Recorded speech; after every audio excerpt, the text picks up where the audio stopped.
ஹல்லேலூயா, ஹல்லேலூயா.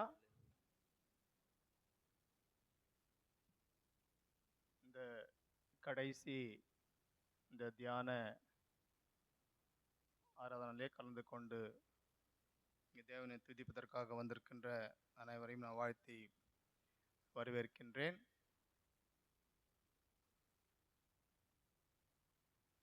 தேவன் நமக்காக ஜெனித்தார், நமக்காக மரித்தார், ஆனால் உயிரோடு இருக்கின்றார் என்ற விசுவாசத்தோடு நாம் ஜெபம் செய்வோம். நேற்றும் இன்றும் என்றும் மாறாதவரைக்கு அன்பின் தெய்வமே, இந்த அருமையான சந்தை வேலைக்கு ஸ்தோத்திரம் ஆண்டவரே. உம்முடைய பாடுகளை கொடுத்த ஆண்டவரை நாங்கள் சிந்தித்து வருகிறது அறிவீரப்பா. ஆம் ஆண்டவரை, எங்களுக்காக நீர் மறுபடியுமாக உயிர்த்தெழுந்து நீ ஜீவித்த அரசாளுகிறீர் நாங்கள் விசுவாசிக்கின்றோம். இதோ ஆண்டவரே, நாங்கள் எங்களை ஒடுக்கிய ஆண்டவரே, எங்கள் பாவங்களை உணர்ந்த ஆண்டவரை, உம்முடைய கல்வாரி சிலுவிலை அண்டையிலே கர்த்தாவே, பாதத்தண்டையிலே கர்த்தாவே நாங்கள் வந்திருக்கின்றோம். நாங்கள் தியானிக்கின்ற ஒவ்வொரு பொருளும் ஆண்டவரே, ஒவ்வொரு தலைப்பும் ஆண்டவரே, எங்களுடைய வாழ்க்கைக்கு ஏதுவாக இருக்க நீரை கிருபை புரிந்தாலும் நாங்கள் எடுக்கின்ற பாடல் ஜபங்கள் அனைத்தையும் கர்த்தாவே உம்முடைய பாதப்படைகளை வைக்கின்றோம். இயேசு முன் ஜபம் கேளும் பிதாவே, ஆமீன். நாம் அனைவரும் எழுந்து நின்று கிறிஸ்து சபை பாமாலையிலே 88வது பாமாலை பாடுவோம். பாமாலை 88. இந்த அருள் காலத்தில்.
நாம் லேந்து கால ஆராதனை முறைமைகளை கடைபிடிப்போம். சூரியன் உதிக்கும் திசை தொடங்கி அது அஸ்தமிக்கும் திசை மட்டும் கர்த்தருடைய நாமம் துதிக்கப்படுவதாக. கடவுள் ஒளியா இருக்கிறார், அவரில் எவ்வளவேனும் இருள் இல்லை. அவர் ஒளியில் இருக்கிறது போல நாமும் ஒளியிலே நடந்தால் ஒருவரோடு ஒருவர் ஐக்கியப்பட்டிருப்போம். அவருடைய குமாரனாக இயேசு கிறிஸ்துவின் ரத்தம் சகல பாவங்களை நீக்கி நம்மை சுத்திகரிக்கும். நீங்கள் உங்கள் வஸ்திரங்களை அல்ல, உங்கள் இருதயங்களை கிழித்து உங்கள் தேவனாகிய கட்டடத்தில் திரும்புங்கள். அவர் இரக்கமும் மன உருக்கமும் நீடிய சாந்தமும் மிகுந்த கிருபையும் உள்ளவர். அவர் தீங்குக்கு மனஸ்தாபப்படுகிறவருமாய் இருக்கிறார். ஒருவன் என் பின்னே வர விரும்பினால் அவன் தன்னைத்தான் வெறுத்து தன் சிலுவை எடுத்துக்கொண்டு என்னை பின்பற்ற கடவன். நாம் ஜெபம் செய்வோம். சர்வ வல்லமையுள்ள கடவுளே, நாங்கள் எங்கள் ஆண்டவர் இயேசு கிறிஸ்துவின் மூலமாய் உமது சமூகத்தில் எங்கள் வணக்கத்தையும் தோத்திரத்தையும் செலுத்த வந்திருக்கின்றோம். எங்கள் பாவங்களை உண்மையாக அறிக்கை செய்யவும் மற்றவர்களுக்காகவும் எங்களுக்காகவும் ஜெபிக்கவும் உதவி செய்தருளும். உமது திருவசனத்தை நாங்கள் கேட்கும் பொழுது உமது அன்பின் மகத்துவத்தை அதிக உண்மையாக அறிந்து கொள்ளவும் உமது கிருபையின் கனிகளை எங்கள் வாழ்க்கையில் காட்ட அருள் புரிய வேண்டும் என்று எங்கள் ஆண்டவர் இயேசு கிறிஸ்துவின் மூலமாக வேண்டிக் கொள்கிறோம். ஆமேன். ஸ்தோத்திர ஜெபத்தை நாம் ஏறெடுப்போம். எல்லா மனிதர்களையும் மீட்டெடுக்க தன்னுடைய ஒரே பேரான குமாரனை தந்து உலகத்தோடுள்ள அன்பை வெளிப்படுத்தின பிதாவாகிய தேவனே, ஆதியிலே ஏதேனிலே சிருஷ்டித்தவரோடும் சிருஷ்டித்தவைகளோடும் உள்ள முறிந்து போன உறவை இணைக்க திரு அவதாரம் எடுத்த குமாரனாம் தேவனே, கல்வாரி சிலுவையிலே எங்களுக்காக பலியாகி வாக்குதத்தம் செய்யப்பட்ட மீட்புக்காகவும் நித்திய ரட்சிப்புக்காகவும் விசுவாசத்திலும் நம்பிக்கையிலும் எங்கள் நிலைநிறுத்த தேவராஜ்யத்தை அடைவதற்கான ஊக்கத்தை தந்து எங்களை பலப்படுத்துவதற்காகவும் இயேசு கிறிஸ்துவின் சிலுவையின் அன்பை தேவ வார்த்தையின் மூலம் எங்களுக்கு தந்ததற்காகவும் திருவசனம் தந்ததற்காகவும் திருவசன சத்தியங்களை உரைக்கிற பல ஊழியங்களுக்காகவும் தினந்தோறும் எங்களை ஆவிக்குரிய ஆசீர்வாதங்களால் பலப்படுத்துகிற தேவ கிருபைக்காகவும் எங்கள் மேல் பொழிகின்ற ஆத்மீக நன்மைகளுக்காகவும் தேவ அன்பினாலும் பாதுகாப்பினாலும் ஊற்றப்படுகிற குடும்ப பந்தனங்களுக்காகவும் தேவ மகத்துவங்களை குறித்து சிந்திக்க வைக்கும் இயற்கை வரங்களுக்காகவும் பிதாவும் குமாரனும் பரிசுத்த ஆவியும் ஆகிய திரியேக தெய்வமே, உமக்கு துதியும் மகத்துவம்.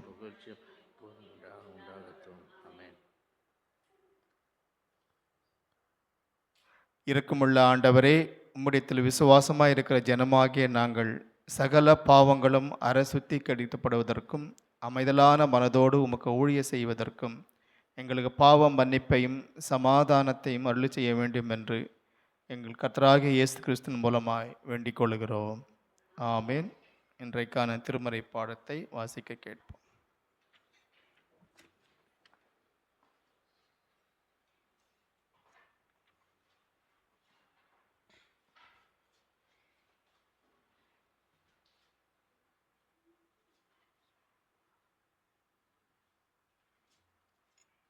இன்றைக்காக வாசிக்க தெரிந்து கொள்ளப்பட்ட வேத பாடம் யோவான் 9ஆம் அதிகாரம் 1-8 முடிய. அவர் அப்புறம் போகையில் பிறவி குருடனாகிய ஒரு மனுஷனை கண்டார். அப்போது அவருடைய சீஷர்கள் அவரை நோக்கி, ரபி, இவன் குருடனாய் பிறந்தது யார் செய்த பாவம்? இவன் செய்த பாவமோ இவனை பெற்றோர்கள் செய்த பாவமோ என்று கேட்டார்கள். இயேசு பிரதியுத்தரமாக, அது இவன் செய்த பாவம் அல்ல, இவனை பெற்றோர்கள் செய்த பாவம் அல்ல, தேவனுடைய கிரியைகள் இவனிடத்தில் வெளிப்படும் பொருட்டு இப்படி பிறந்தான். பகற்காலம் இருக்கும் மட்டும் நான் என்னை அனுப்பினருடைய கிரியைகளை செய்ய வேண்டும். ஒருவனும் கிரியை செய்யக்கூடாத ராக்காலம் வருகிறது. நான் உலகத்தில் இருக்கிறேன், உலகத்திற்கு ஒளியாக இருக்கிறேன் என்றார். இவைகளை சொல்லி அவர் தரையிலே துப்பி உமை நீரினால் சேற்றுண்டாக்கி அந்த சேற்றை குருடனுடைய கண்களின் மேல் பூசி, நீ போய் சீலோவாம் குளத்திலே கழுவு என்றார். சீலோவாம் என்பதற்கு அனுப்பப்பட்டவன் என்று அர்த்தமாம். அப்படியே அவன் போய் கழுவி பார்வையடைந்தவனாய் திரும்பி வந்தான். அப்போது அயலகத்தாரும் அவன் குருடராய் இருக்கையில் அவனை கண்டிருந்தவர்களும் இவன் உட்கார்ந்து பிச்சை கேட்டு கொண்டிருந்தவன் அல்லவா என்றார்கள் என்பதே.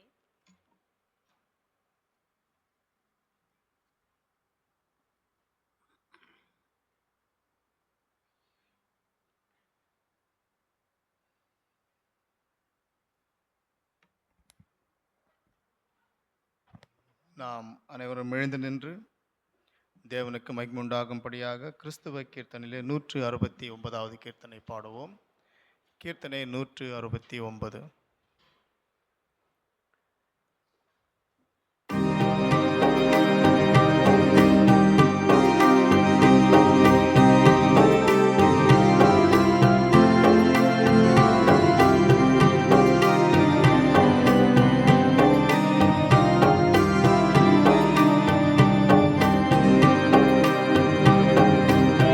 தேவனே நான் உமதண்டையில்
இன்றைக்கான தியானத்தை சகோதரி சுஜி அவர்கள் நம்முடைய மத்தியிலே கொண்டு வருவார்கள்.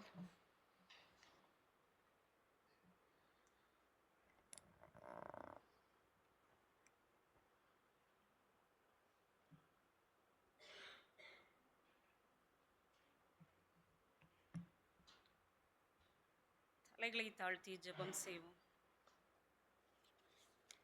எங்கள் அன்புள்ள இயேசு சுவாமி, இந்த அருமையான வேளைக்காக உம்மை நன்றியோடு துதிக்கிறோம், ஸ்தோத்தரிக்கிற ராஜா.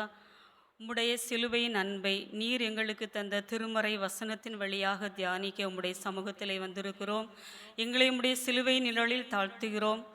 நீர் எங்களோடு பேசுவீராக. உம்முடைய நாமம் மட்டுமே மகிமைப்படுவதாக. இவை அனைத்தையும் இறைமைந்தன் இயேசு கிறிஸ்துவின் நாமத்தில் மன்றாடுகிறோம், ஜீவனுள்ள நல்ல பிதாவே, ஆமேன். தேவனுக்கு மகிமை உண்டாவதாக. இந்த தவசு நாட்களிலும் நம்முடைய அருமநாதர் இயேசு கிறிஸ்துவின் சிலுவை பாடு மரணங்களை ஒவ்வொரு வாரமும் நாம் தியானித்து கொண்டு வருகிறோம்.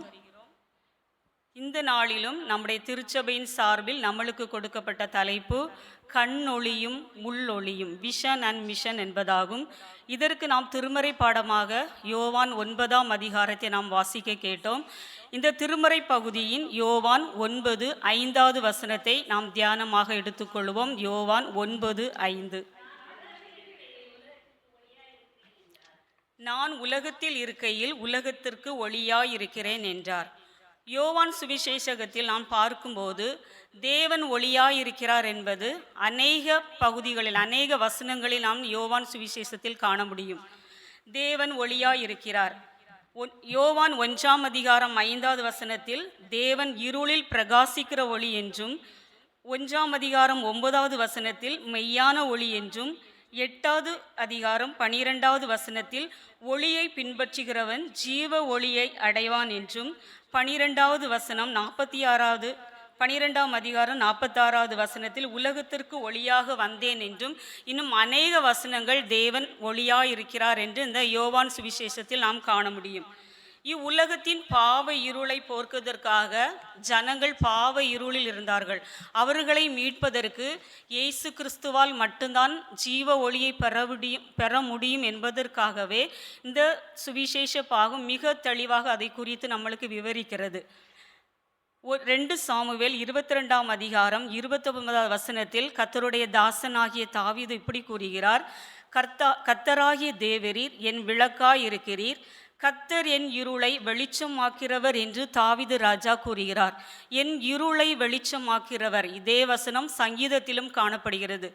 தேவன் இந்த உலகத்தை படைத்தார், வானத்தையும் பூமியும் சிருஷ்டித்து அதன் பிறகு முதலாவதாக வெளிச்சம் உண்டாக கடவுது என்றார். வெளிச்சம் உண்டாகினது. இந்த உலகம் வெளிச்சமாயிருக்க வேண்டும் என்று வெளிச்சத்தை படைத்தார். மனிதனையும் மனுஷியையும் படைத்தார். ஒரு மனுஷியின் கீழ்ப்படியாமையினாலே இந்த உலகம் எதற்குள் சூழ்ந்து கொண்டது, பாவம் என்ற இருளில் அகப்பட்டது. இந்த பாவ இருளை போக்குவதற்காகவே ஆண்டவர் அன்றே வாக்குத்தத்தம் செய்தார். ஆதியாகமும் 3ஆம் அதிகாரம் 15ஆம் வசனத்தில் இப்படி கூறுகிறார்: சாத்தானாகிய சர்ப்பத்தை பார்த்து, உனக்கும் ஸ்திரீக்கும் உன் வித்துக்கும் அவள் வித்துக்கும் பகை உண்டாக்குவேன், அவர் உன் தலையை நசுக்குவார், நீ அவன் குதிகாலை நசுக்குவா என்று அப்பொழுதே மேசியா வருவார் என்கிற தீர்க்க தரிசனம் அப்போமே உரைக்கப்பட்டது. அதே போல எண்ணாகமம் 24ஆம் அதிகாரம் 13-16 வசனங்களை நாம் வாசிக்க வேண்டும். எண்ணாகமம் 24ஆம் அதிகாரம் 15, 16, 17. அவன் தன் வாக்கியத்தை எடுத்துரைத்து தேவனின் குமாரன் பிலேயாம் சொல்லுகிறதாவது, கண் திறக்கப்பட்டவன் உரைக்கிறதாவது, தேவன் அருளும் வார்த்தைகளை கேட்டு உன்னதமானவர் அளித்த அறிவை அறிந்து சர்வ வல்லவரின் தரிசனத்தை கண்டு கால விழும்போது கண் திறக்கப்பட்டவன் விளம்புகிறதாவது. 16வது 17.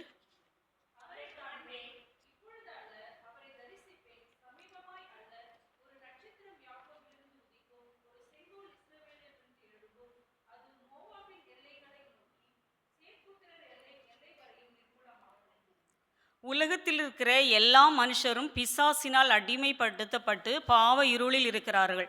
இவர்களை அந்த பாவ ஒளியிலிருந்து வெளிச்சத்திற்கு கொண்டு வருவதற்காகவே ஒரு நட்சத்திரம் யாக்கோபிலிருந்து உதிக்கும் என்று பிலேயாம் அந்த நாளிலே தீர்க்க தரிசனம் உரைத்தார். அதே போல ஏசாயா 49:6 ஜாதிகளுக்கு ஒளியாக வைப்பேன் என்று பிதாவானவர் தேவனானவர் அப்பொழுதே ஏசாயா மூலம் மேசியா வருகை பற்றி தீர்க்க தரிசனம் உரைத்தார். இதேபோல் அநேக தீர்க்க தரிசனங்கள் ஏசாயா புத்தகத்தில் மேசியா வருகை குறித்து கூறப்படுகிறது. மேசியா வருகை தீர்க்க தரிசனம் நிறைவேறும்படியாக பிதாவாகிய தேவன் தம்முடைய குமாரனாகிய இயேசு கிறிஸ்துவை இந்த உலகத்தின் பாவத்தை தீர்ப்பதற்காக ஒளியாக இந்த உலகத்துக்கு அனுப்பினார். இயேசுவானவர் இந்த உலகத்திற்கு ஒளியாக வந்து நான் உலகத்திற்கு ஒளியாயிருக்கிறேன் என்று கூறுகிறார். எருசலேம் தேவாலயத்தில் சிமியோன் என்ற ஒரு தேவ பக்தியுள்ள மனிதனை நான் பார்ப்போம். இயேசு கிறிஸ்துவை, குழந்தையான அந்த இயேசு கிறிஸ்துவை தன்னுடைய கைகளில் ஏந்தி கொண்டு லூக்கா 2:30 இப்படி சொல்லப்படுகிறது, புறஜாதியாருக்கு ஒளி பிரகாசிக்கிற ஒளியாக வந்தார் என்று சொல்லப்படுகிறது. புறஜாதியார்கள் யார்? நாம் தான் புறஜாதிகள். புறஜாதியார்களை நம்மளை பிரகாசிக்கிற ஒளியாக இந்த உலகத்திற்கு வந்தவர் நம்முடைய ஆண்டவர். எப்படி இந்த உலகத்தில் வந்தார்? அவர் பிரகாசித்தார் நம்மளுக்காக. சிலுவையின் பாடுகள் வழியாக, சிலுவையில் அவர் சிந்தின இரத்தத்தின் வழியாக நம்மளுக்கு வெளிச்சத்தையும் இருளிலிருந்து ஒரு பெரிய விடுதலை நம்மளுக்கு தந்தார்.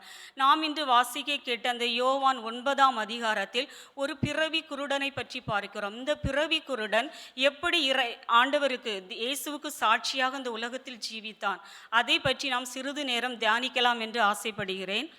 இந்த திருமறை பகுதி நாம் அனைவரும் அறிந்த பகுதி. பிறவி குருடனை பற்றி நாம் அனைவரும் அறிந்த திருமறை பகுதி. பிறவி குருடன் என்பவன் யார்? தாயின் வயிற்றில் இருக்கும் போதே கண்கள் பார்வையற்றவனாக பிறந்தவன். அவன் எதை அறிந்திருக்க மாட்டான்? வெளிச்சத்தை அறிந்திருக்க மாட்டான். ஒளியை மட்டுமே அறிந்தவன்.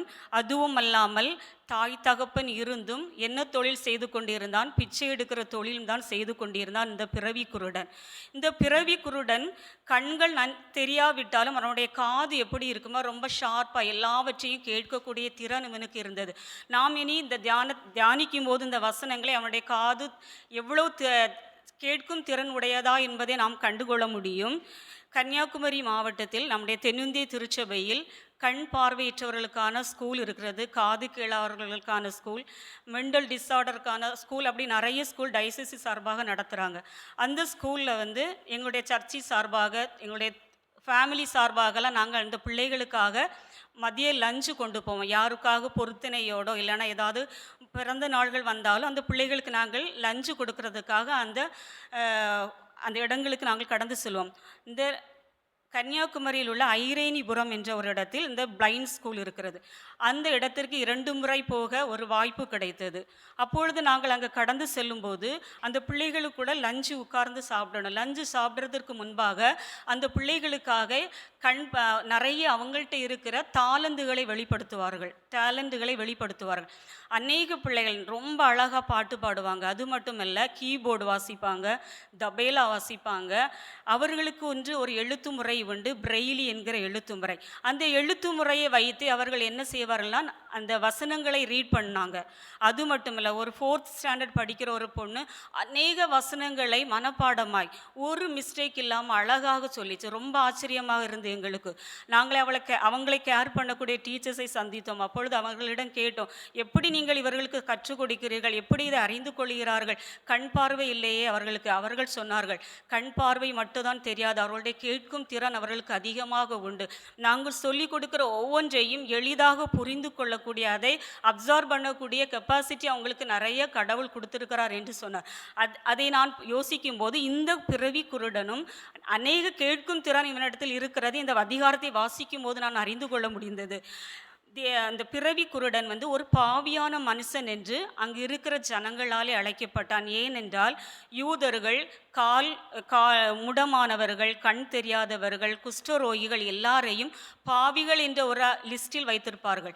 யாரும் அவர்களை போகக்கூடாது, அவங்க பக்கத்திலே போகக்கூடாது, பாவிகள் என்று அவர்களை ஒதுக்கி வைத்திருப்பார்கள். அதே போல தான் அந்த குருடனை ஒதுக்கி வைத்தார்கள். அதை அறிந்துதான் யார் கூறுகிறாள்? சீஷர்கள், இயேசுவின் சீஷர்கள், இவன் செய்தது யாருடைய பாவம்? இவன் செய்த பாவமா, இவன் பெற்றோர்கள் செய்த பாவமா என்று கேட்க, இவன் என்ன பாவம் செய்தான்? பிறவிலே அவன் குருடனாக பிறந்தவன், வயிற்றில் இருக்கும்போது என்ன பாவம் செய்திருக்க முடியாது. ஆனால் அந்த யூதர்களுடைய ஒரு அறிவு என்னவென்றால், அப்பொழுது உள்ள அறிவு, இவர்கள் எல்லாரும் பாவம் செய்தவர்கள் என்று அறிவு. ஆனால் அந்த இடத்தில் இயேசுநாதர் சொன்னார், இவன் செய்த பாவமும் அல்ல, இவன் பெற்றோர்கள் செய்த பாவம் அல்ல, என்னுடைய கிரியை இவன் மூலமாய், ஒரு மகிமையான ஒரு காரியம் இவன் மூலமாய் வெளிப்பட போகிறது, அதை நீங்கள் பார்க்க போகிறீர்கள் என்று சொல்லிதான் நான் உலகத்தில் இருக்கையில் உலகத்திற்கு வெளிச்சமாய் இருக்கிறேன் என்று சொல்கிறார். உலகத்தில் இருக்கையில் வெளிச்சமாய் இருக்கிறேன் என்று சொல்லி மண்ணை எடுத்து அதில் உமிழ்நீரால் சேறு உண்டாக்கி அவனுடைய கண்களில் பூசி சீலவாம் குளத்தில் போய் கழுவு என்று சொன்னவுடன் அவன் உடனே கீழ்ப்படிந்தான். எந்த முறுமுறுப்பும் இல்லாமல் சீலவான் குளத்திலே போய் கழுவி என்ன செய்தான்? பார்வை அடைந்தவனாய் திரும்பி வந்தான். இந்த பார்வை அடைந்த பிறகு அவனுடைய வாழ்க்கை எப்படி ஆண்டவருக்காக ஒளி கொடுக்கப்பட்டது, அவனுடைய வாழ்க்கை எப்படி ஒளி வீசப்பட்டது என்பதை நாம் இந்த நாளில் சிந்திக்க வேண்டும். முதலாவதாக நாம் பார்க்கும்போது அவனுடைய வாழ்க்கை ஒரு சாட்சியுள்ள வாழ்க்கையாக அமைந்தது. யோவான் 9ஆம் அதிகாரம் 9ஆம் வசனத்தை வாசிங்கள். யோவான்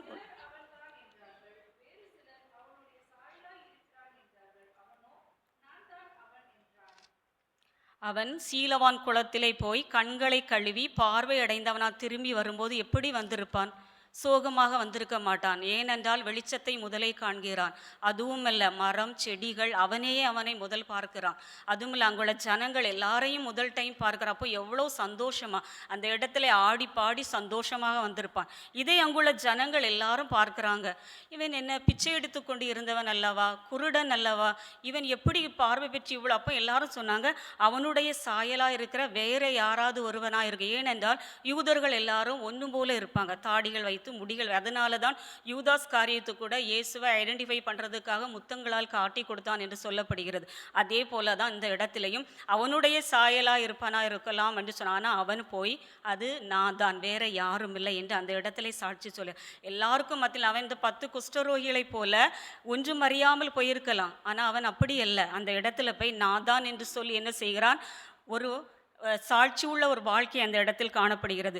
ரெண்டாவதாக அவன் எப்படி சாட்சி கொடுக்கிறான் என்றால் அதுக்கு அடுத்த வசனத்தில் அவன் சொல்ல, உனக்கு யார் பார்வை தந்தா என்று அந்த மனிதர்கள் கேட்டபோது இயேசு என்ற ஒருவர் வந்தார், என்னிடத்தில் என்னதெல்லாம் செய்ய சொன்னாரோ அதையெல்லாம் அவன் சொல்லுகிறான், விவரித்து சொல்லுகிறான்.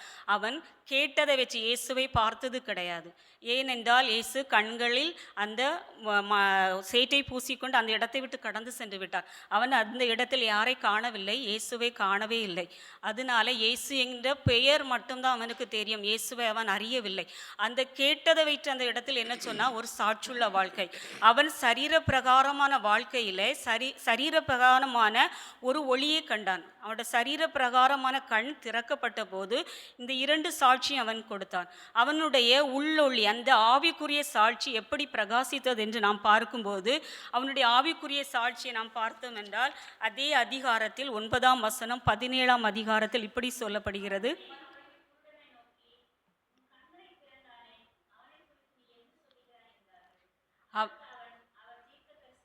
தீர்க்கதரிசி என்று காண்கிறான். அவனுடைய ஆவிக்குரிய அந்த உள்ளான கண்கள் திறக்கப்பட்டவுடனே அவரை தீர்க்கதரிசி என்று காண்கிறான். அந்த இடத்தில் அந்த அயலகத்தார் எல்லாரும் அவனை பரிசேயரிடம் அழைத்து வாரார்கள். பரிசேயரிடம் திரும்பவும் அவன் மறுபடியும் 3வது முறையாக இந்த எப்படி கண் திறக்கப்பட்டது என்று அந்த இடத்தில் அவனிடம் கேட்கிறார்கள். திரும்ப அவனிடத்தில் கேட்கும்போது ஆண்டவரை குறித்து அறிவு அவனுடைய இருதயத்தில் வர ஆரம்பித்தான். அந்த ஆவிக்குரிய கண்கள் திறக்கப்பட்டு அவரை எப்படி அவன் காண்கிறான்? தீர்க்கதரிசி என்று காண்கிறான். இதே போலதான் சமாரிய ஸ்திரீ, யோவான் 4ஆம் அதிகாரத்தில் சமாரிய ஸ்திரீயை பார்க்கும்போது இயேசு அந்த கிணற்றின் அருகே வரும்போது ஜீவ தண்ணீரை தருகிறேன் என்றார். உன்னுடைய கணவரை அழைத்து வா என்றார். அது கணவர் இல்லை என்று ஆண்டவர் எல்லாவற்றையும் அறிந்து அவளிடம் கேட்டார். அதுவும் இல்லை, அப்பொழுது அவள் இயேசுவை அறிய தீர்க்கதரிசி என்று முதலை சாட்சி கொடுத்தார். இரண்டாவது தொழுகை முறையை பற்றி கேட்கிறார். தொழுகை எப்படி செய்ய வேண்டும், நாம் எப்படி எங்கு தொழுது கொள்ள வேண்டும் என்ற தொழுகை முறையை கேட்கும்போது மேசியாவாக கிறிஸ்துவாக ஆண்டவரை அறிய நாம் வேதத்தை அறியதான் ஆண்டவர் யார், அவர் எப்படிப்பட்டவர், அவருடைய குணாதிசயங்கள் என்ன, அவர் எதற்காக நமக்காக சிலுவையில் மரித்தார், சிலுவையில் நாம் பெற்ற ஆசீர்வாதங்கள் என்ன என்று நாம் அறிய வேண்டும் என்றால் அவரை பற்றி அறிய வேண்டும். இந்த வேதத்தை அதிகமாக அறியதான் இயேசுவானவர் எப்படிப்பட்டவர் என்று அறிய முடியும்.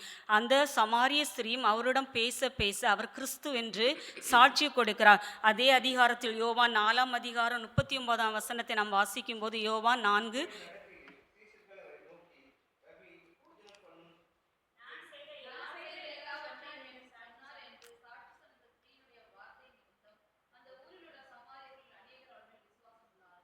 சாட்சி அவளை குறித்து ஆண்டவர் எல்லாம் சொன்ன உடனே அவ அந்த ஜனங்கள் மத்தியில் போய் சாட்சி சொல்லுகிறார். சாட்சி சொல்லி அங்குள்ள ஜனங்கள் அனைவரும் இயேசு கிறிஸ்துவை ஏற்றுக்கொண்டார்கள். அதே போல தான் இந்த பார்வை பெற்ற இந்த மனிதன் என்ன செய்கிறான்? தீர்க்கதரிசி என்று சாட்சி கொடுத்தான். அடுத்தபடியாக அவனுடைய சாட்சி என்னன்னா, அதே 9ஆம் அதிகாரம் 33வது வசனத்தில் அவர் தேவனிடத்திலிருந்து வந்தவர் என்று சாட்சி கொடுக்கிறார். எப்படி? தேவனிடத்திலிருந்து வராதிருந்தால் என்னுடைய கண்களை திறந்திருக்க மாட்டாரே என்று. தேவனிடத்தில் வந்ததினாலே அவர் எனக்கு பார்வை தந்தார். நான் ரட்சிக்கப்பட்டு இருக்கிறேன். அவர் யார், அவர் எங்கிருந்து வந்தார் என்பதை அந்த பார்வை பெற்ற மனிதன் என்ன செய்து கொண்டான்? அறிந்து கொண்டான். அவனுடைய சாட்சியுள்ள வாழ்க்கை எவ்வளவு பெரிதான சாட்சியுள்ள வாழ்க்கை நாம் என்று காண முடியும். இதே போலதான் யோவான் 1ஆம் அதிகாரத்தை நாத்தானுவேலை பற்றி நாம் பார்க்கும்போது அவன் பிலிப்பு இயேசுவை வந்திருக்கிறார், அவரை காணவான் சொல்லும்போது நாத்தானுவேல் நாசரேத்திலிருந்து ஒரு நன்மையும் வராது என்று சொன்னான். ஆனால் ஆண்டவரிடம் பேசி அவரை அறிய தேவனிடத்திலிருந்து வந்தவர் என்று அவன் அறிந்து கொண்டான். அதே போலதான் பேதுரு. இயேசு கிறிஸ்து கேட்பார், என்னை யார் என்று எல்லாரும் அழைக்கிறார்கள் என்று கேட்டபோது அவன் சொல்லுவார், தேவனிடத்திலிருந்து வந்தவர் என்று அந்த இடத்துல அவன் சாட்சி கொடுக்கிறான். அவன் எல்லாரும் அவனுடைய சாட்சி, அவனுடைய ஆவிக்குரிய கண்கள் திறக்கப்பட்டதுனால தீர்க்கதரிசி என்று கண்டான். தேவனிடத்திலிருந்து வந்தவன் என்று அந்த ஆவிக்குரிய அந்த உள்ளொளி திறக்கப்பட்டதுனால அவன் இதை சாட்சியாக அந்த ஜனங்களுக்கு கொடுத்து அந்த இடத்துல ஒரு பிரகாசமாக அவன் பிரகாசிக்கிற விளக்காக அந்த பார்வை பெற்ற மனிதன் காணப்பட்டான். எம்மாவூருக்கு சென்ற சீஷர்களை நாம் அறிவோம். இயேசு கிறிஸ்து உயிர்த்தெழுந்த பிறகு எம்மாவூருக்கு 2 சீடர்கள் செல்வார்கள். லூக்கா 24ஆம் அதிகாரத்தை நான் பார்க்கும்போது அந்த சீஷர்கள் இடத்தில் இயேசு பேசிக்கொண்டே செல்வார். அப்பொழுது இயேசு கிறிஸ்து பேச வேத வாக்கியங்களை விவரித்து சொல்லும்போது அவருடைய இருதயம் எப்படி இருந்ததாம்? கொழுந்து விட்டு எரிந்ததா இருந்ததாம். கொழுந்து விட்டு எரிந்து அவருடைய ஆவிக்குரிய கண்கள் திறந்த பிறகுதான் இயேசுவை அவர்கள் கண்டார்கள். நாமும் நம்முடைய வாழ்க்கை சாட்சியுள்ள வாழ்க்கையை வாழ வேண்டும் என்றால், நம்முடைய ஆவிக்குரிய காரியத்தில் ஆவிக்குரிய கண்கள் திறக்கப்பட வேண்டும் என்றால் அவரை அறிய வேண்டும். அவர் யார் என்பதை, சிலுவையில் அவர் நமக்காக சிந்தின அந்த இரத்தத்திற்குடைய மதிப்புகளை நாம் என்ன செய்ய வேண்டும்? அறிய வேண்டும். அநேக ஆசீர்வாதங்களை சிலுவை மூலம் நம்மளுக்கு பெற்றுத்தந்தார். முக்கியமாக பாவ மன்னிப்பு, ரட்சிப்பு என்ற ஒரு மிக பெரிய ஒரு பரிசு, அதுவுமல்லாமல் நித்திய ஜீவன் என்ற ஒரு பரிசை நம்மளுக்கு தந்திருக்கிறார். அதை நாம் உணர்ந்தவர்களாக அவருக்கு ஒரு சாட்சியுள்ள வாழ்க்கையை வாழ வேண்டும். பில்லி கிரகாம் என்ற ஒரு வல்லமையான தேவனுடைய ஊழியக்காரை நாம் எல்லாரும் அறிவோம். அவர் தேவனுக்காக வல்லமையாக பயன்படுத்தப்பட்டு அநேகருக்கு ஒளி கொடுக்கிற ஒரு மகனாக விளங்கினார். அவர் ஒரு முறை சாட்சி ஒன்று கூறினார், நான் இப்பொழுது வல்லமையான பாத்திரமாக இந்த இடத்தில் பிரகாசிக்கிறதுக்கு காரணம் என்னுடைய தாயார் என்ன சொன்னார்கள்? சிறு வயதிலிருந்தே சங்கீதத்தில் 5 அதிகாரம் டெய்லி 5 சாப்டர் படிக்க சொல்லுவாங்களாம். அதே போல் நீதிமொழிகளில் ஒரு சாப்டர், ஒரு நாளைக்கு 6 சாப்டர் என்ன செய்யணும்? படிக்க சொல்லுவாங்களாம். 12 வயது முதல் தொடங்கின அவருடைய அந்த வாசிப்பு, 12 வயது முதல் ஒரு வருஷத்துக்கு அவர் 12 முறை வாசிப்பார். ஏன்னா 150 சங்கீதம், 31 நீதிமொழிகள் இருக்காது. ஒரு மாதத்தில் அவர் முடிப்பார். அதே இது ஒரு வருஷத்துக்கு அவர் 12 முறை அந்த சங்கீதத்தை வாசித்தாராம். 70 வயது வரை அவர் வாசித்தாராம். வாசித்த பிறகு அது அவர் என்ன சொல்ல, 1000 டைம்ஸ் நான் அதை வாசித்திருப்பேன். அந்த வேதத்தின் அறிவின் மூலமாக தான் நான் சாட்சியுள்ள வாழ்வு வாழ்ந்து அநேகருக்கு பயன்படும் பாத்திரமாக, ஒளி கொடுக்கிற பாத்திரமாக என்னால் வாழ முடிந்தது என்று சொல்லி அந்த பில்லி கிரகாம் அவர்கள் சாட்சி கொடுத்த அனுபவத்தை பார்க்கிறோம். இந்த இடத்தில் இந்த மனிதன் சாட்சி கொடுத்தான், பார்வை பெற்ற மனிதன் சாட்சி கொடுத்தான். ஆனால் அங்கே உள்ள பரிசருடைய சாட்சி எப்படிப்பட்ட சாட்சி? அதே அதிகாரத்தில் யோவான் 9:39-40 வாசிக்கும்போது,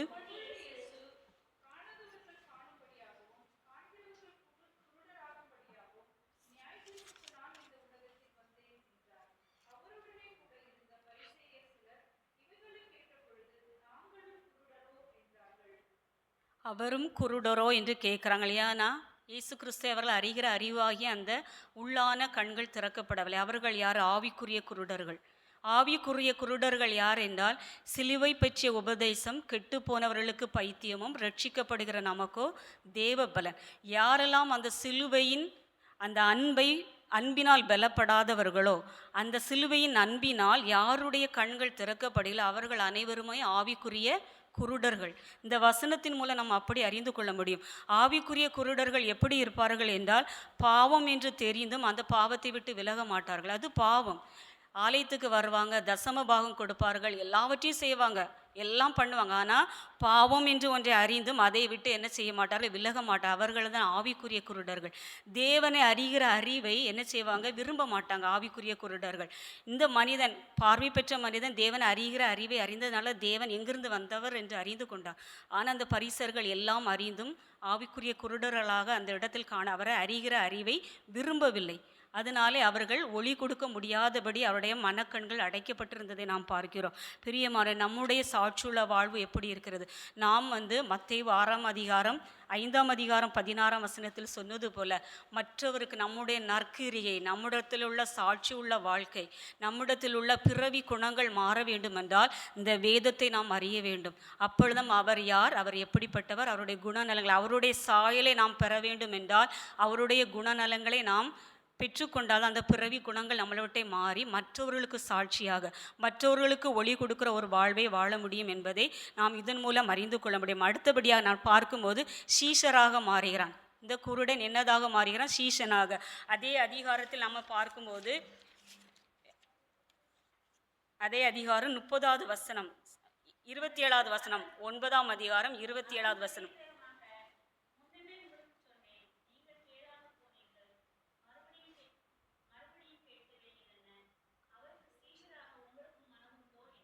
அவர்களுக்கு சீஷராக உங்களுக்கும் மனதுண்டு. உங்களுக்கு என்றால் நான் சீஷனாக மாறிவிட்டேன், நீங்களும் மாறிடுறீங்களா என்று கேட்குறான். அதுக்கு அடுத்த வசனத்தில் என்ன சொல்லியிருக்குன்னா, பரிசேயரை சாட்சி கொடுக்குறாங்க, நீ அவனுடைய சீசனா. இயேசு கிறிஸ்து ஒரு இடத்துலையும் மரியாதையாக பரிசேயர்கள் பேசவே மாட்டார்கள். எல்லா இடம் அவன், நீ, வா அப்படிங்கிற ஒரு மரியாதை குறைவாக அந்த இடத்தில் பேசுவது நமக்கு அந்த அதிகாரம் ஃபுல்லாகவே காண முடியும். அந்த இடத்துல நீ அவனுடைய சீசன் பரிசேயரை சாட்சி, அவன் சீஷனாக மாறுகிறான். சீஷனாக மாறி அந்த இடத்திலே பரிசேயருக்கு அவன் என்ன சொல்லுகிறானோ சுவிசேஷத்தை அறிவிக்கிறான். எப்படி அறிவிக்கிறான் என்றால், நான் அதுக்கு அடுத்த வசனத்தை நம்ம பார்க்கும்போது, அதற்கு அவன் மனுஷன், அவர் என் கண்களை திறந்திருந்தும் அவர் எங்கே இருந்து வந்தவர் என்று நீ உங்களுக்கு தெரியாதா என்று கேட்குறார். ஏன்னா பழைய ஏற்பாட்டில் இயேசு கிறிஸ்து ஒளியாக இந்த உலகத்துக்கு வரும்போது குருடருடைய கண்களை திறப்பார், முடவருடைய கால்கள் நடக்க வைப்பார், எல்லாம் அந்த பரிசேயர்களுக்கு தெரிந்த பிறகுமே அவர்கள் என்ன செய்யவில்லை, அதை நம்பவில்லை. அவர்கள் அந்த ஆவிக்குரிய கண்கள் திறக்கப்படாதனால அதை ஏற்றுக்கொள்ளவில்லை. அதுக்கு அடுத்ததாக அவன் ஜெபத்தை குறித்து அவர்களுக்கு சுவிசேஷம் சொல்லுகிறார்.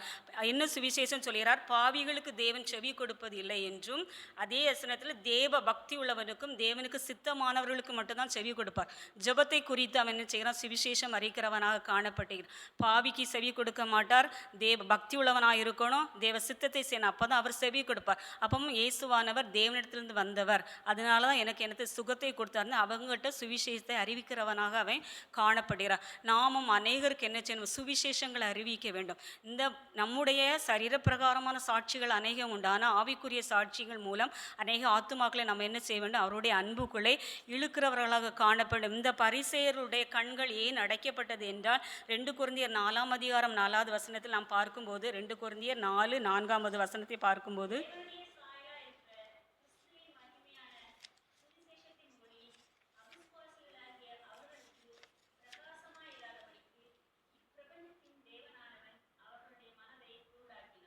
அந்த அவர்களுக்கு சுவிசேஷம் செல்லாதபடி, பிரகாசிக்காதபடி இப்பிரபஞ்சத்தின் தேவனை யாரு? சாத்தான் ஆனவன் என்ன செய்தான்? அவருடைய இருதயமாகிய அந்த மனக்கண்ணை என்ன செய்தான்? குருடாக்கி வைத்திருக்கிறான். அதனால தான் இவர்கள் அவரை இயேசு கிறிஸ்துவ எதில் அறைய கொடுக்க? சிலுவையில் அறைவதற்கு ஒப்பு கொடுத்தார்கள். நாம் நம்முடைய வாழ்க்கை, நம்முடைய சாட்சியுள்ள வாழ்வு மூலம் அநேகருக்கு ஒளி கொடுக்க வேண்டும். அதுவுமல்ல, சீஷர்களாக நாம் மாற வேண்டும். சீஷர்களாக மாறி இந்த உலகத்திற்கு எங்கும் கடந்து சென்ற இயேசு ஆனவர் நம்மளுக்கு அழகான ஒரு வாக்குத்தத்தத்தை கட்டளையை தந்திருக்கிறார். சர்வ சிருஷ்டிக்கும் சுவிசேஷத்தை அறிவுங்கள். நம்மளால் முடிந்தது மட்டும் அநேக ஆத்துமாக்களை என்ன செய்ய வேண்டும்? அவருடைய அன்புக்குள் ஒழுக்கிறதுக்காக தான் அவர் சிலுவையிலே மரித்தார். அவருக்காக நாம் ஒளி கொடுக்கிற ஒரு வாழ்க்கையை வாழ வேண்டும். அநேக மிஷினரிகள் நம்முடைய நாட்டிற்கு வந்தார்கள். சீகன் பால் கையர் இந்த வேதத்தை நம்மளுக்கு தந்தவர். எவ்வளோ கஷ்டங்கள் மத்தியில் ஜெர்மன் தேசத்தில் 36 ஆண்டுகள் தான் உயிரோடே வாழ்ந்தார். இந்த வெயிலின் தாக்கத்தினால் அந்த எல்லாவற்றையும் சகித்து இந்த வேதத்தை நம்மளுக்கு தந்தார். ரெனால்ட் ஐயர் என்கிற திருநெல்வேலி மாவட்டத்துக்கு வந்த ஒரு மிஷினரியானவர் தொப்பியில் என்ன செய்வதான்? கூழ் வாங்கி குடிப்பாராம்.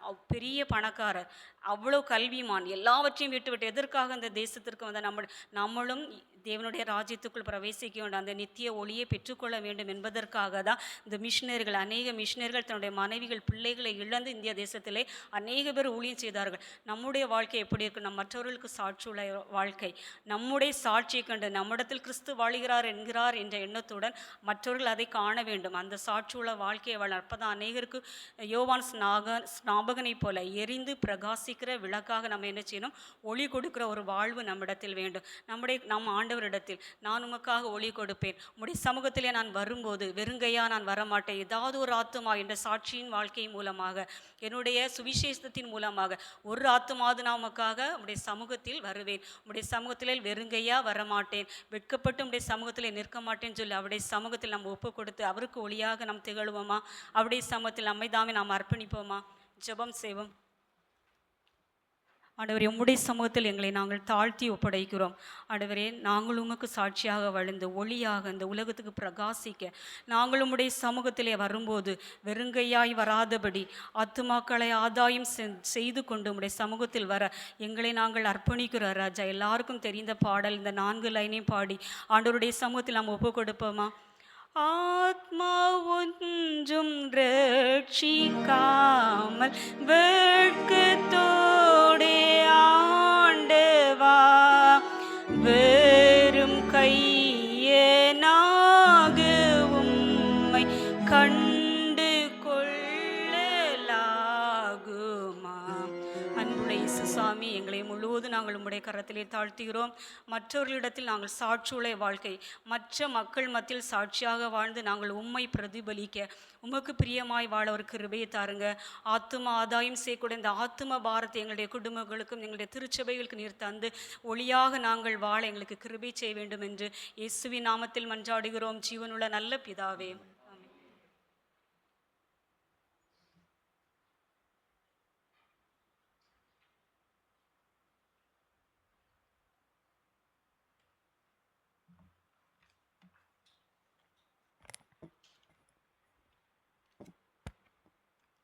ஹல்லேலூயா. நல்ல ஒரு தியானத்தை சுஜி அவர்கள் நம்முடைய மத்தியிலே கொண்டு வந்தார்கள். இந்த திருமறை பகுதியிலே நீங்கள் அந்த வாசித்த பாகத்தை தாண்டி அந்த 41வது வசனம் வரைக்கும் நீங்கள் வாசித்தீங்கன்னா அந்த குருடனுடைய அந்த புத்திசாலித்தனம் நல்லா தெரியும். ஏன்னா அவர் நடுவில் வந்து மாட்டிக்குவார், சாண்ட்விச் மாதிரி. யூதர்களுடைய அந்த பரிசேயர் அவர்கள், அதன் பிறகு வந்து கர்த்தராக இயேசு கிறிஸ்து. கிறிஸ்து வந்து அற்புதத்தை செய்கிறாரு, பார்வை அடைகிறார் அவர். ஆனால் அந்த பார்வை அடைந்ததை வந்து பரிசேயர் வந்து ரெகக்னைஸ் பண்ண மாட்டாங்க. ஏன்னா அது ரெகக்னைஸ் பண்ணிட்டாங்கன்னு வச்சுங்க, அவங்களுடைய அந்த அந்த பிடிப்பு போயிடுவாங்க. அதனால் வந்து அவங்க என்ன செய்கிறாங்க பாருங்கள், அதை தொடர்ந்து வாசித்தீங்களா, வீட்டில் போய் வாசித்து பாருங்கள். அவரை கூப்பிடுறாங்க, யார் அந்த பார்வை அடைந்த குருடனை கூப்பிடுறாங்க, பார்வை அடைந்தவனை கூப்பிட்டு இது யார் உனக்கு செஞ்சதுன்னு கேட்குறாங்க. அப்போது அவர் வந்து அதை அப்படியே அந்த நேரேட் பண்ணுறாரு. அப்போது ஏதாவது ஒன்று குறைய கண்டுபிடிக்கணும் இல்லையா இவங்களுக்கு. அப்போ தான் அந்த ஓய்வு நாளை கையில் எடுக்கிறாங்க. அதுவும் டிஸ்ப்ரூவ் ஆகிடுது அவங்களுக்கு. கடைசியில் வந்து அந்த பரிசேயர் என்ன செய்கிறாங்கன்னா, அவங்களுடைய பெற்றோரை கூப்பிடுறாங்க. கூப்பிட்டு, உங்கள் மகன் வந்து பிறவி குருடன் தானே, ஆனால் இப்போ வந்து அவன் பார்க்குறான், பார்வை அடைஞ்சிட்டான் இல்லையா, அது எப்படி நடந்தது அப்படின்னு கேட்கும்போது, இவன் ஏற்கனவே பெற்றோருக்கு சொல்லியிருப்பான், இது மாதிரி இயேசு கிறிஸ்து வந்தார், அவர் உமியினால எனக்கு இது எல்லாமே உங்களுக்கு தெரியாது. ஆனால் அதை வந்து அறிக்கை பண்ணுறது வந்து பெற்றோருக்கு வந்து பயம். என்னன்னா அவங்க என்ன வேணால் செய்வாங்க, கொலை கூட செய்வாங்க பரிசேயர். அதனால் வந்து கடைசியில் அவங்க என்ன செஞ்சிடறாங்க பாருங்கள், அதில் ஒரு வசனம் இருக்கும், அவன் ரொம்ப வளர்ந்தவன், இஸ் அடல்ட், நீங்கள் அவனவே கேட்டுக்கோங்கன்னு சொல்லிடுறாங்க. அவங்க சொல்லிட்டு அவங்க கை கழுவிடுறாங்க. ஆனால் இந்த குருடன் பாருங்கள், கடைசி வரைக்கும் அதை வந்து அந்த விசுவாசத்தை விடவே இல்லை. அதன் பிறகு திரும்ப கேட்குறாங்க. அப்போது இந்த சமயத்திலே வந்து இந்த குருடனுக்கு வந்து தைரியம் வந்துடுது.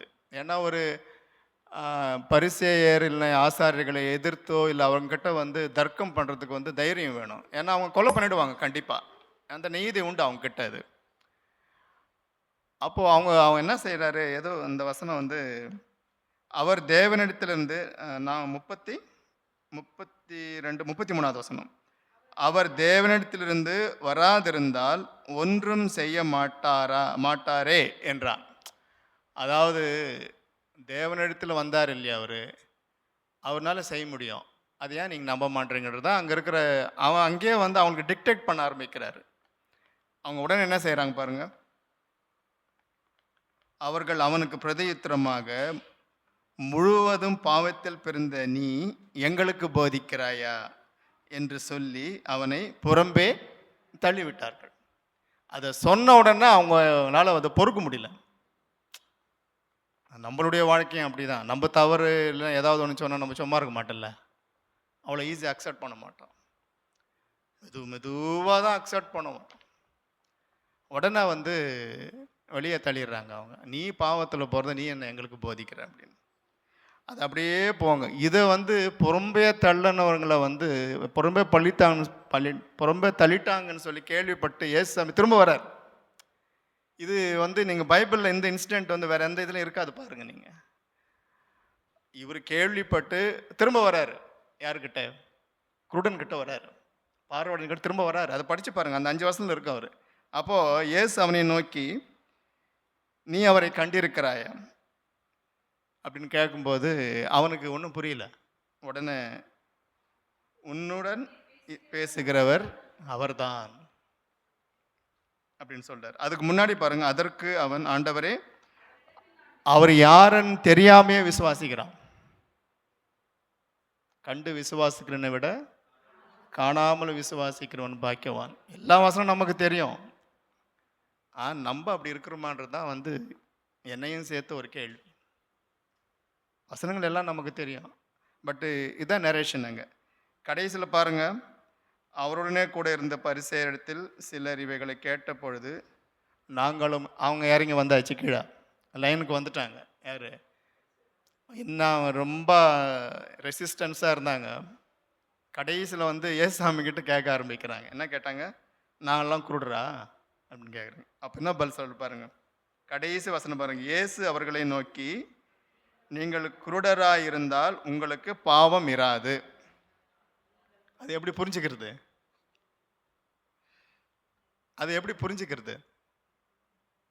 நீங்கள் குருடராக இருந்தால் உங்களுக்கு பாவம் வராது அப்படின்னு என்ன அர்த்தம்? நீங்கள் குருடுன்னு அர்த்தம்.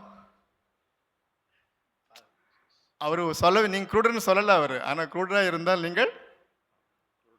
உங்களுக்கு பாவம் இராது. நீங்கள் காண்கிறோம் என்று சொல்கின்றபடியினால் உங்கள் பாவம் நிலைநிற்கிறது. அவங்கள போட்டு அவங்களே திங்க் பண்ண வச்சுட்டார் அவர். ரொம்ப கிருபை உள்ளவர் ஏசாமி. நமக்கு அவர் நிறைய டைம் கொடுத்துருக்கிறாரு. 2000 சொல்லிட்டு வந்து நாங்கள் சொல்லினே இருக்கிறோம். இன்றைக்கே எனக்கு ஞாபகம் இருக்கு, எங்கள் இளைய மக லீலு வந்து ஒரு 12-13 வருஷம் இருக்கும். கொஞ்சம் நல்லா பேசும்போது தான் கேட்டுச்சு. அது அந்த குழந்தைனுடைய அப்சர்வன்ஸ். ஏசாமி வருவார்னு சொல்லினே இருக்கிறீங்களா, எப்போ வருவார்னு கேட்டுச்சு. அந்த குழந்தை அவங்க வந்து அது ஒரு வேளை சண்டே ஸ்கூலில் நம்ம பிரசங்கம் பண்ணுறது கேட்டிருக்கலாம். அப்போ அது கேட்டுச்சு, வருவார்னு சொல்லுங்கிறீங்களா, அடி எப்போ வருவாருன்னு கேட்டுச்சு. அப்போது கடவுள் வந்து நமக்கு கிருபையை கொடுத்துருக்கிறாரு. பரிசேயருக்கும் கொடுத்தாரு பாருங்க, அங்கே திங்க் பண்ண கொடுத்துருக்கிறாரு. அவங்க யூ அக்செப்ட் இட். அப்படி நல்லா இது படித்தாவே நல்லாயிருக்கும். இந்த நரேஷன்ஸ் ரொம்ப அழகாக. அந்த குருடன் வந்து எவ்வளோ பெரிய சாட்சி என்பதை நாம் இங்கே உணர்கின்றோம். அனைவரும் எழுந்து நின்று நம்முடைய அப்போஸ்தல விசுவாச பிரமாணத்தை நாம் சேர்ந்து சொல்லுவோம். வானத்தையும் பூமியையும் படைத்த சர்வ வல்லமையுள்ள பிதாவாகிய தேவனை விசுவாசிக்கிறேன். அவருடைய ஒரே குமாரனாகிய நம்முடைய நாதர் இயேசு கிறிஸ்துவை விசுவாசிக்கிறேன். பரிசுத்த ஆவியினாலே கன்னிமடத்தில் உற்பவித்த பிறந்தார். பொந்தியும் பிலாத்தின் காலத்தில் பாடுபட்டு சிலுவையில் அறைந்து மரித்து அடக்கம் பண்ணப்பட்டு பாதாளத்தில் இறங்கினார். 3ஆம் நாள் மரித்தொழுந்து எழுந்தறினார். பரமண்டல கேரி சர்வ வல்லமையுடைய பிதாவாகிய தேவனுடைய வலது பாதத்தில் விட்டிருக்கிறார். அவிடத்திலிருந்து உயிர்த்துள்ளவரையும் மருத்துவரையும் நியாயம் தீர்க்கவர் பரிசுத்தாவையும் விசுவாசிக்கிறேன். பொதுவாக இருக்கிற பரிசுத்த சபையும் பரிசுத்தவான்களுடைய பாவ மன்னிப்பும் சரீரம் உயிர்த்தலும் நித்திய ஜீவனம் உண்டு என்று விசுவாசிக்கின்றேன். ஆமென். சபையார் அமரவும். நாம் மன்றாட்டு ஜெபத்தில் கடந்து செல்வதற்கு முன்பாக சிறிய அறிவிப்பு ஏற்கனவே நம்முடைய குரூப்பிலும் போட்டிருக்கிறோம். 5:30 மணிக்கு நம்முடைய அந்த பவனி தொடங்கும். அனைவரும் சமயத்திற்கு வரும்படி அன்பாய் கேட்டுக்கொள்ளப்படுகின்றீர்கள். நாம் மன்றாட்டு ஜெபத்தில் கடந்து செல்வோம். சகோதரி கீதா அவர்கள் நம்மை வழிநடத்துவார்கள்.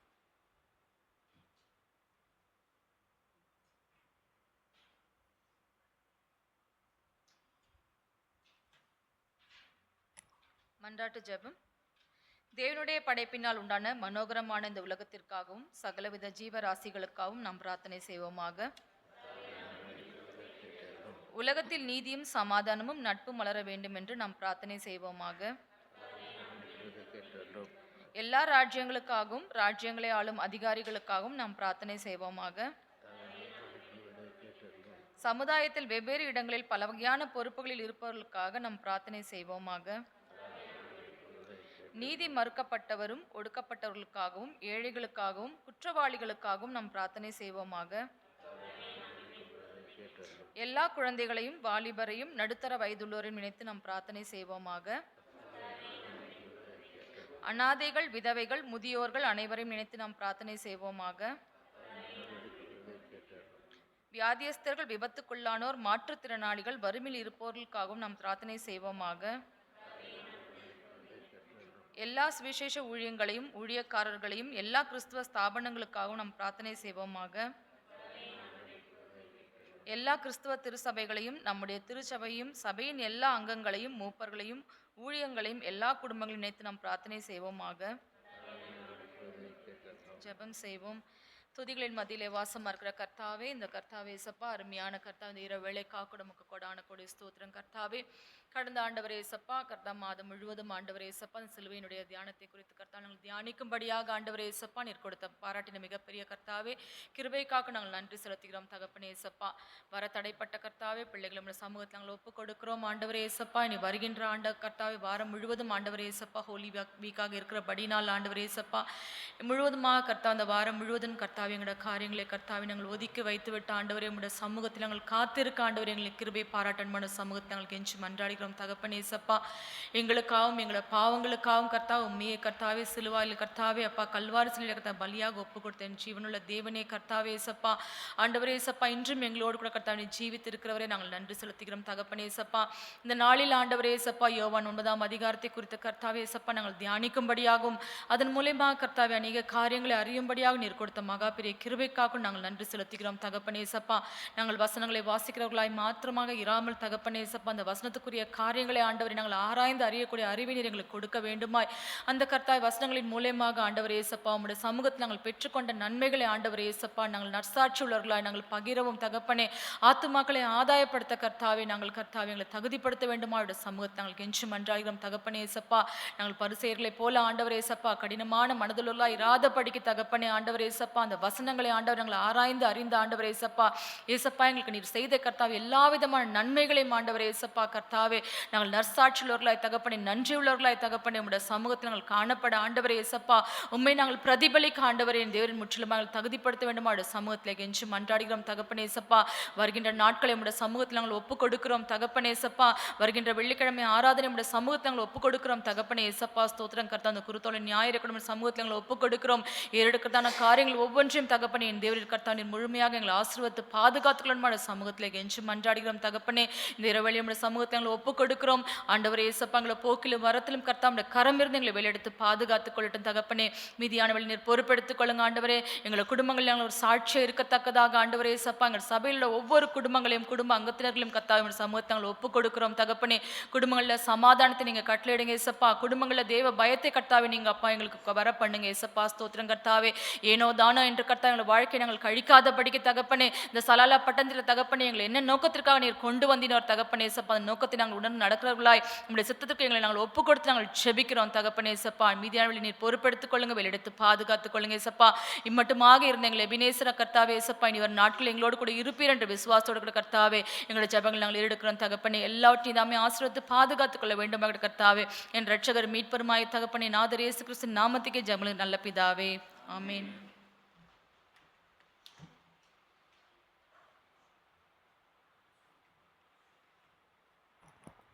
கடந்த ஒரு மாத காலமாக இந்த தியானத்தை நாம் ஏறெடுக்க கர்த்தர் கிருபை செய்தார்.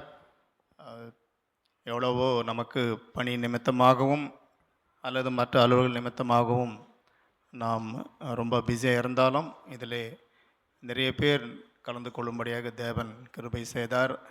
ஏறக்குறைய 17 ஆண்டுகளுக்கு முன்பாக அன்று இருந்த அண்ணன் தயாளன் மற்றும் கமிட்டி மெம்பர்ஸ் அன்றைக்கு இருந்தவர்கள் இதை வரையறுத்து இதை நாம் செய்ய வேண்டும் என்று அதை உருவாக்கி கொடுத்தார்கள். வேலையின் பளு சுமை அனைத்தும் இருந்தாலும் இந்த நாள் தியானத்துக்கென்று நாம் அதை ஒதுக்க தேவன் தாமே நமக்கு அந்த ஒரு வாஞ்சியை கொடுத்ததுக்காக நாம் நன்றிகளையும் ஸ்தோத்திரங்களையும் எடுப்போம். தேவனுடைய நாமம் மாத்திரமே மகிமைப்படுவதாக. நாம் அனைவரும் எழுந்து நின்று கர்த்தர் நமக்கு கற்பித்த ஜெபத்தை சொல்லுவோமாக. பரமண்டலில் இருக்கிற எங்கள் பிதாவே, உடைய நாமம் பரிசுத்தப்படுவதாக, உடைய ராஜ்யம் வருவதாக, உடைய சித்தம் பரமண்டலில் செய்யப்படுவது போல பூமியிலையும் செய்யப்படுவதா.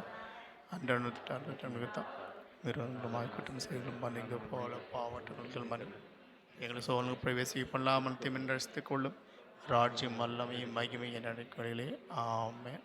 என் ஆத்மாவே கர்த்தரை ஸ்தோத்திரி, என் முழுமையை பஸ்து நாமத்தை ஸ்தோத்திரி. என் ஆத்மாவே கர்த்தரை ஸ்தோத்திரி, கர்த்தர் செய்த சகல உபகாரங்களையும் மறவாதீர். ஆமென்.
ஸ்தோத்திரம்.